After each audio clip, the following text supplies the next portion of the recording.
या साईज मध्ये आणि प्रेस करून, कारण की ते आतून पण तळलं जातं व्यवस्थित, कच्चं राहत नाही.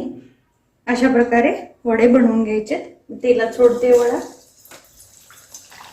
अजून एक बनवणार आहे आणि मी ते पण सोडणार आहे.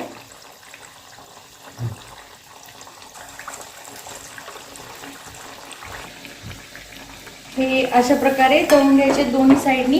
तळताना थोडंसं त्याला प्रेस करायचंय जेणेकरून ते आतून पण तळलं जाईल, आत कच्चा राहणार नाहीये. अशा प्रकारे आणि याचा असा छान कलर येईपर्यंत त्याला तळून घ्यायचे. आपले वडे तळून झालेले, मी आता त्याला काढून घेते. हे आपले उपवासाचे साबुदाणा वडे तयार आहेत.